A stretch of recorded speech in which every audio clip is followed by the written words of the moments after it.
وانتهت عقولنا دونه، وحالت ستور الغيوب بيننا وبينه أعظم.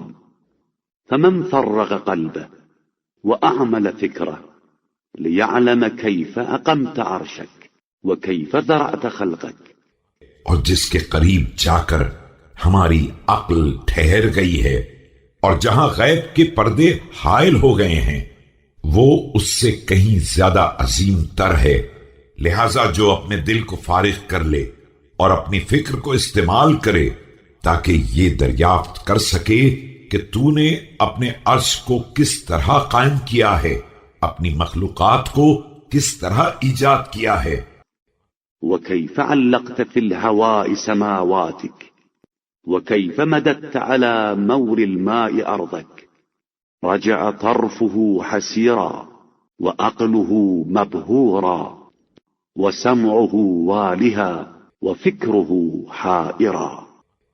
اور فضائے بسیط میں کس طرح آسمانوں کو معلق کیا ہے اور پانی کی موجوں پر کس طرح زمین کا فرش بچھایا ہے، تو اس کی نگاہ تھک کر پلٹ آئے گی اور عقل مدہوش ہو جائے گی اور کان حیران و سراسیمہ ہو جائیں گے اور فکر راستہ گم کر دے گی. پروردگار عالم سے امید. يدعي بزعمه أنه يرجو الله كذب والعظيم.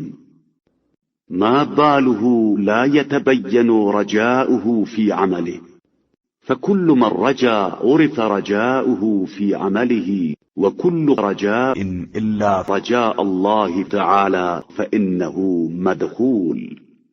بعض افراد کا اپنے ذوم ناقص میں یہ دعویٰ ہے کہ وہ رحمت خدا کے امیدوار ہیں، حالانکہ خدائے عظیم گواہ ہے کہ یہ لوگ جھوٹے ہیں. آخر کیا وجہ ہے کہ ان کی امید کی جھلک ان کے اعمال میں نظر نہیں آتی ہے، جبکہ ہر امیدوار کی امید اس کے اعمال سے واضح ہو جاتی ہے، سوائے پروردگار سے لو لگانے کے کہ یہی امید مشکوک ہے